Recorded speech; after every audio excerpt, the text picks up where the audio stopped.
Et pour parler donc de cette sixième réunion ministérielle sur l'action climatique à laquelle a participé et participe notre ministre des Affaires étrangères, Sameh Chokri, nous avons le plaisir d'avoir à bord son Excellence l'ambassadeur Hassin Hariri, ex-adjoint du ministre des Affaires étrangères. Bonjour et merci de vous joindre à nous sur la TV internationale, monsieur l'ambassadeur. Bonjour, mesdames, c'est mon plaisir, mesdames. Monsieur l'ambassadeur, le ministre des Affaires étrangères a assisté à la sixième réunion concernant les soucis climatiques, si on peut le dire, étant donné que le monde entier est focalisé sur la COP27. Le monde entier propulse au devant de la scène toutes les questions climatiques. À votre avis, quels sont les sujets importants à débattre durant cette réunion? Les changements climatiques et les conséquences désastreuses de ces changements sur la communauté internationale, toutes nations confondues, soit les pays industrialisés ou les pays en voie de développement, le monde aujourd'hui est conscient de la gravité des changements climatiques sur la prospérité, pas seulement sur la prospérité économique des sociétés, mais sur la sécurité et la paix internationale. Dans ce contexte-là, nous avons suivi certainement la COP26 à Glasgow, un sommet où le président Sisi a participé. Et comme vous venez de le préciser, chère madame, l'Égypte va accueillir novembre prochain la COP 27. Certainement, tous les pays se mobilisent pour que la COP 27 soit un succès. Un succès dans la mesure où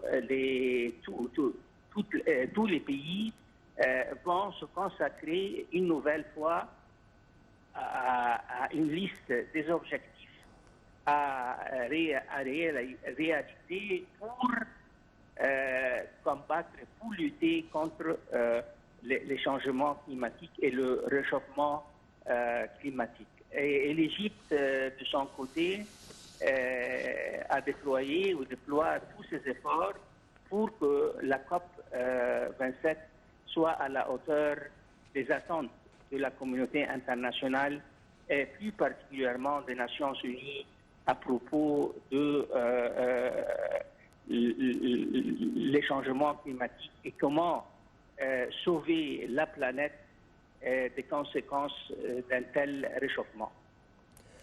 Excellence, l'Égypte est soucieuse justement d'avoir, je veux dire, trouver des solutions tangibles dans cette COP 27 prévue pour Sharm el-Sheikh. L'Égypte s'est convertie à l'économie verte, aux énergies renouvelables, à un certain dispositif qui est de taille. Pour donner l'exemple, à quelle mesure donc ce travail colossal qui a été fait par la République arabe d'Égypte dans le cadre de cette action pour le climat a été donc, comment dirais-je, va aider à avoir des solutions plus tangibles, plus, je veux dire, accessibles, surtout au monde, au tiers-monde? Premièrement, le gouvernement égyptien a adopté depuis plusieurs semaines la stratégie nationale pour le climat. C'est une stratégie nationale, une stratégie ambitieuse et qui va aider, une fois mise en place, il va aider l'Égypte à répondre aux objectifs sur lesquels la communauté internationale se mobilise dans la lutte contre le réchauffement climatique. Deuxièmement, en ce qui concerne la cité balnéaire de Sharm el-Sheikh, le gouvernement égyptien veut doter Sharm el-Sheikh ou veut transformer Sharm el-Sheikh à une ville verte, c'est-à-dire une ville qui dépend pas des énergies traditionnelles, mais de nouvelles énergies. Et troisièmement, l'État, le gouvernement égyptien, a établi un haut comité présidé par le chef du gouvernement, Dr Mustafa Madbouli, et qui comprend ce comité, cette commission, comprend tous les ministères qui travaillent dans le domaine extérieur, soit le ministère des Affaires étrangères, le ministère de l'Environnement, le ministère de la Coopération internationale et d'autres ministères qui certainement ont une relation avec la stratégie nationale égyptienne pour le changement climatique. Et je crois que en plus, le président, le chef de l'État lui-même, le président Assisi, est vraiment intéressé à suivre le travail gouvernemental, les efforts gouvernementaux pour que la COP27 soit un succès, pas seulement un succès de point de vue égyptien, mais un succès sur le chemin que la communauté internationale a emprunté pour la mise en place ou pour la réalisation de tous les objectifs convenus pour que la température de la planète n'excède pas 1,5 degré d'ici l'an 2050. Alors, mais parlant de l'Égypte et la COP27, certainement aussi la présidence égyptienne de ce sommet va se concentrer sur les effets du réchauffement climatique sur le continent africain.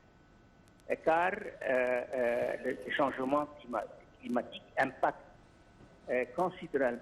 considérablement les pays africains, soit la sécheresse, soit certainement l'immigration clandestine et même soit le terrorisme. Alors, la présidence égyptienne de la COP27, comme je viens de le préciser, va certainement se concentrer, va essayer de mobiliser les ressources financières internationales pour aider l'Afrique à transformer son économie à une économie verte. Certainement, c'est une transformation, c'est une politique ambitieuse qui demande une mobilisation, une concertation sur l'échelle internationale, mais pas seulement continentale, pour aider le continent africain à vraiment faire face ou à relever les défis considérables du changement climatique. Voilà comment l'Égypte aborde cette COP27 et moi, sur le plan personnel, j'en suis sûr que le gouvernement égyptien va réussir à organiser un sommet réussi et en même temps va travailler avec la Grande-Bretagne, le pays qui a accueilli la COP 26 et ainsi avec les Nations Unies pour que cette COP 27 vraiment soit une réussite et soit un pas important sur un chemin vraiment qui n'est pas facile, dû à plusieurs raisons. Et certainement, la conférence, la COP27, va se réunir dans un contexte international un peu tendu, qui peut dédramatiser la situation internationale actuelle. Et espérons le novembre prochain, la guerre en Ukraine serait du passé et que le monde entier va commencer à relever les défis, soit les défis sur le plan du changement climatique, soit d'autres défis.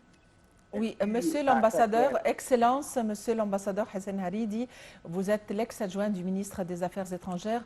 Nous vous remercions infiniment pour votre intervention. Il faut dire que l'action climatique implique pas seulement les acteurs de l'environnement, mais implique les politiciens, les économistes, implique la société civile, implique les organisations non gouvernementales. C'est une action commune, globale et qui implique aussi des pas très rapides puisque nous parlons d'un danger proche, le danger des changements climatiques durant l'année 2030. Il y aura, d'après les observateurs et les spécialistes des changements climatiques importants, autant entreprendre des démarches préventives. Alors, un agenda chargé pour l'an 2022, une action pour le climat, une action qui a donné naissance à un concept extraordinaire qui serait la diplomatie environnementale. Et je dois dire que cette réunion de Stockholm, ça est sous l'intitulé Stockholm plus 50, qui va travailler justement sur trois différents axes de crise. Il s'agit triple crise planétaire, changement climatique d'une part, amaigrissement du contenu de la biodiversité et des écosystèmes, plus le traitement des déchets, comment travailler avec les déchets issus de la pollution marin. Et je pense que ce sont trois grands défis à relever et j'espère que les solutions seront à l'ordre du jour. Effectivement, reste à vous remercier pour votre attention, à vous souhaiter une excellente journée et une très bonne continuation sur Nile TV International. Merci et au revoir.